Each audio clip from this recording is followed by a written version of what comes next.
Né? Comecei a me envolver com torcida organizada, né? Comecei a frequentar jogos de futebol. E você já tinha um pezinho no Santo André também. A torcida do Santo André, como chama? Era Tuda, a gente era da Tuda. Eu participava da Tuda, mas também fiz parte por um tempo na Gaviões, né, tal, que foi minha pior fase da minha vida. Foi perto de quando eu me converti. Eu acho que ali foi realmente o vale da sombra da morte, que eu passei, que Jesus me salvou. Mas antes de chegar nessa ponta aí, que eu já escutei sua história e tal. Tá, então legal. Deixa eu te fazer uma pergunta também. Quando você começou a beber, você lembra qual foi a bebida que te entrou? Vinho Natal. Vinho Natal. Vinho Natal. Não bebo esse vinho. A primeira Além de ser ruim, ele engana. Porque ele é muito doce, Sim. né? E aí eu comecei a tomar cerveja. Era vinho e cerveja. Porque assim, a gente era jovem, a gente era adolescente. Eu tinha um amigo meu, o Sandrão. Ele era dono de um bar na Vila Luzita. Esse bar existe até hoje lá. Só que depois que o pai dele faleceu, eu lembro até quando o pai dele faleceu, eu já era convertido, inclusive. E eu vi o Sandrão, inclusive, um dia atrás no balcão, eu já convertido, né? Que é uma história assim muito triste, né? E eu vi o Sandrão barrigudão, sabe? Largado, né? Ou seja, um cara que viveu do bar. Era do pai dele. Certo. E todo domingo à tarde, ele fechava o bar às 15 horas. Era o pai dele dava ordem. E ele fechava e a gente ficava lá dentro. Ficava jogando sinuca e bebendo. Então a gente bebia pra caramba, bebia de graça, sabe? Então ele era muito nosso amigo. Era eu, ele, o Robson, o André. O André foi pra aeronáutica, depois virou militar. Hoje já é um militar aposentado, olha que legal. Que legal. Né, o irmão dele, o Fabiano. Não, o Fabiano não. O Fabiano foi, o Fabiano, o Robson, o Fabiano. O Fabiano era irmão do André. O Fabiano não sei que fiquem deu. E tínhamos o Marcondes. Eu vou contar algo aqui pra vocês que vai ser uma exclusividade pra vocês. O Marcondes, ele foi o estopim da Guerra dos Careca do ABC. Caramba. Poucas pessoas sabem disso. Se vocês buscarem nos arquivos, no Diário do Grande ABC, quem quiser pode buscar. Diário do Grande ABC na década de 94, 95. Você fazia parte dos carecas do ABC. Na verdade é assim, eu era os roqueiros. Mas eu não fazia parte dessa guerra, mas eu me defendia. Sim. Um dia saindo do Aramaçã, nas domingueiras do Aramaçã, não sei se vocês ouviram falar disso, tinha as domingueiras e a gente ia lá mais pra beber. Os meninos. O Marcondes era lindo, cara. Ele era um modelo. O cabelo dele, irmão. Antigamente as mulheres usavam creme rinse pra deixar liso. Sim. Você lembra-me? Opa! Ele não, o cabelo dele era natural, era tipo cabelo de índio, sabe, cara? Sim. Ele era lindo, cara. O Marcondes era lindo. Era um amor de pessoa. Ele era o cara melhor da turma. Ele era o único bom da turma. O que você tinha de feio, ele tinha de bonito. Tinha de bonito e não bebia, não tinha visto, tinha nada. E aí um dia nós saímos da domingueira e ele tinha uma tia que morava na rua Jaçatuba, ali perto do Aramaçã. Certo. Que é uma travessinha da padaria Vitória Régia, uma padaria famosa ali perto do clube. Conheço. Que ela é uma ida e volta, assim, tem um jardim no meio. Ela morava ali perto do cemitério Vila Pires.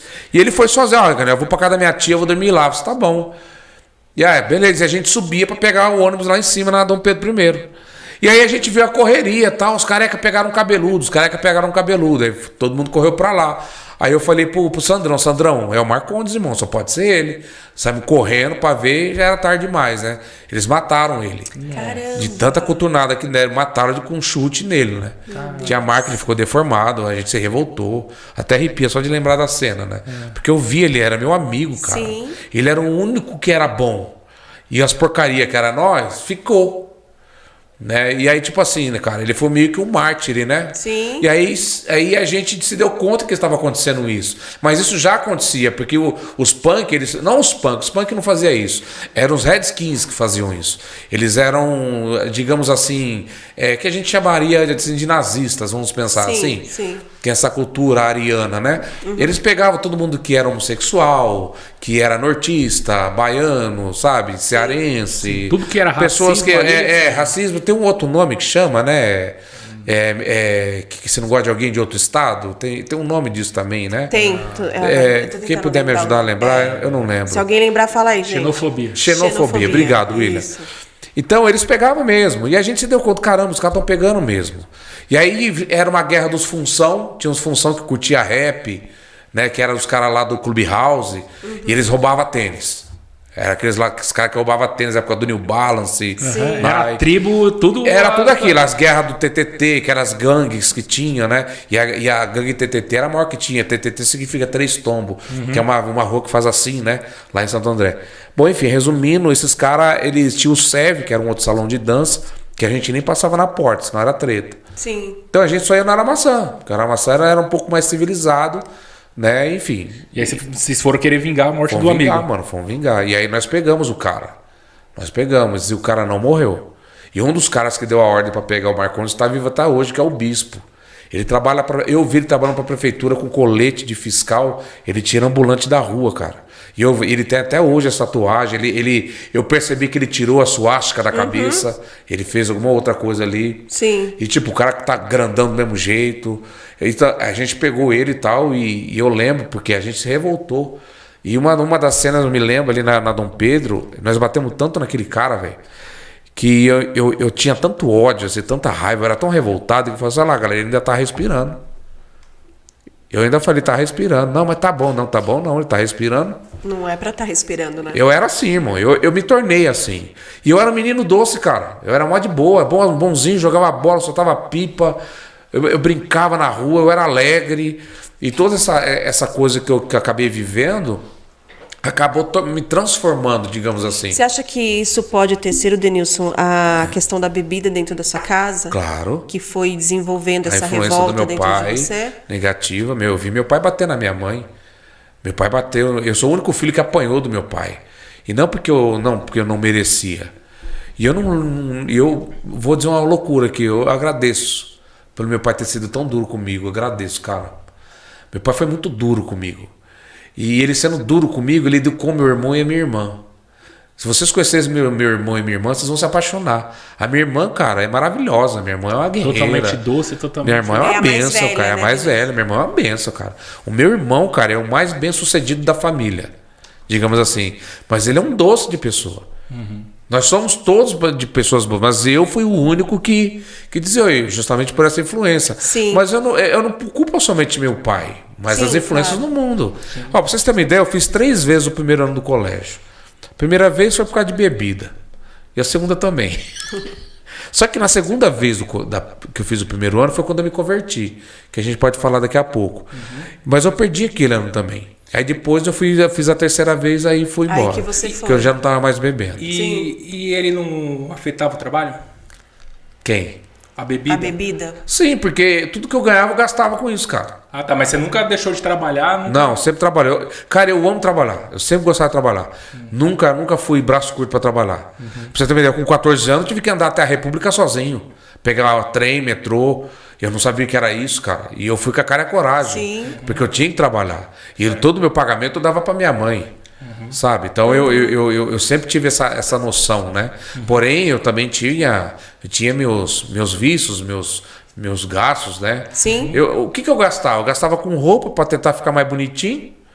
Eu não tinha jeito. E bebida, cara. Eu bebia. Gastava com bebida, show, disco. Gastava muito com disco. com disco. Eu tinha muito LP, muito disco era disco. caro, né? Muito caro. Na época era caro. A gente comprava tudo na galeria do rock. Sim. Né? A gente ia lá, eu nunca voltava com menos que 3 discos. Só que um disco não é igual comprar um CD hoje. Era caro, mano. Era muito caro. Digamos que hoje um disco custaria, sei lá, uns R$100 hoje. Sim. Porque eram discos raros que a gente comprava, disco importado. Sim. Sabe? Eu tinha disco de coleção de tudo que era banda de rock, entendeu? Às vezes eu nem gostava, mas comprava. Pra ter a coleção, né? É. Sim. E depois dessa briga aí, você pegou o gosto pela briga também? Aí eu migrei meio pra torcida, né? Eu comecei a me envolver com torcida do Santo André, mas eu era tranquilo, porque a torcida do Santo André não era de treta, porque eu tinha pequeno e tal, mas eu era de treta. Aí tinha a turminha. quando você gostava da treta. Aí tinha a turminha do barulho, né? Era eu e mais alguns ali. E aí tem um acontecimento que vocês conhecem, né? Vocês sabem, né? Teve um dia que eu fui extremo. Ali foi um trauma que eu até me confessei depois o Padre Rio. Fomos pro jogo Santo André e Ituano. Fomos pro jogo. E aí nós ficamos atrás do gol, a torcida do Santo André. E a gente não estava fazendo nada de errado. Só que tinha um bendito de um anão, que era gandula, atrás do gol.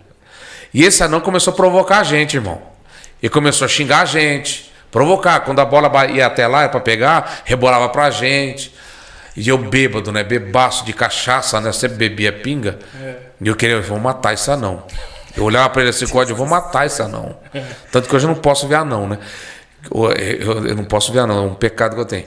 E aí eu falei assim, mano, eu vou matar esse anão. Aí tava até a hora que ele xingou minha irmã. E tinha a Andréia, que eu gostava da Andréia. Era apaixonado por ela, mas sem chance, né? E aí, claro, foi só mais uma que eu tentei. Aí, de muitas. Aí eu fiquei louco, né? Aí veio a polícia, a gente começou a ficar se revoltando, começou a xingar. A polícia veio, cara, o policial me deu uma borrachada nas costas. Mas por que você me bateu? Porque você tá xingando o anão. É ele que tá xingando a gente. Aí que agora que eu vou matar esse anão mesmo, né? Porque tem que ter o contexto. Eu conto essa história às vezes para as pessoas falam, Denilson... Bateu, né? De graça. Não, tem um contexto.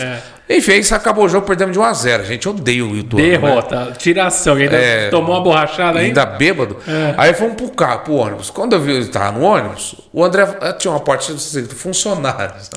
Aí a galera começou a sair. E o ônibus esperando o time sair, porque os ônibus encarreados. Porque quem pagava o ônibus da torcida era o clube. Entendi. Então a gente andava com eles. Sim. Na hora da saída, assim, ó. Aí, ai, Jesus. Sai na galera assim, daqui a pouco quem sai? O anão. Com a mochilinha nas costas, todo pimpão. Que bonitinho. Aí saiu assim, andando assim e tal, né? Todo felizão. Mas eu tava assim, ó, bebaço, cara, travado. Aí o André me cutucou. Ô, Denilson, olha o anão que xingou a gente. Pra quê? Eu olhei assim, né, irmão? Nada. Aí eu pulei a janela, cara. Pulei a janela. Aí eu falo, né, que eu bati no anão, né? Meu Deus. Cara, eu bati muito nele. E aí, não foi só um chute, não. Aí seguraram tudo, a galera me segurou, o pessoal puxou, mano, você vai ser preso, pelo amor de Deus. Vambora. Aí a sorte que os homens já saíram. E batia pra machucar? Eu queria matar ele, né? Infelizmente, é um pecado que... Porque às vezes a gente fala aqui nesse tom de dar risada. Sim. Não, a gente vai... Não. Mas deixa eu falar uma coisa pra vocês. Torcida, quando vai pra brigar, não é pra brigar. Eles vão para assassinar. Torcida organizada. Eu digo aqui na câmera pra quem quiser. Depois pega eu. Não tô nem aí, não tenho medo. Não tenho medo. E eu falo mesmo que tem que denunciar. Torcida organizada, ela existe só por um propósito. Só por um propósito. Não é pra torcer. Sim. A última coisa que eles fazem é torcer. O que eles fazem? Eles torcem durante o jogo. Mas fora dali, eles já têm tudo armado. Toda a torcida organizada, eles vão pra rua ou pra matar ou pra morrer. Sim. Eles nunca vão se confrontar pra brigar e voltar pra casa. E o que você tá falando é uma realidade. É uma realidade passa no jornal, que tá passando. Teve briga tal, a torcida um só morreu? Nossa, só um que morreu. Eu acho pouco, cara, quando morre só um. Sim. Não tô desejando mal, não. Tô dizendo de números, tá? Eu acho assim, eu falo assim, glória a Deus que só um morreu. Porque, na verdade, eles querem matar todo mundo. É uma guerra de tantas pessoas que... Vocês viram a torcida do Corinthians, foi torcer contra o São Bernardo, em São Bernardo, e o torcedor corintiano morreu em confronto com a torcida do Palmeiras. Pois é. Mas o que tinha a ver, cara? Ou seja, é tudo armado. Ninguém é santo. Então, a gente sempre teve essa questão. E eu era envolvido com isso. Só que, graças a Deus, eu vi pouco disso. Sabe? Foi muito perto de quando eu me converti.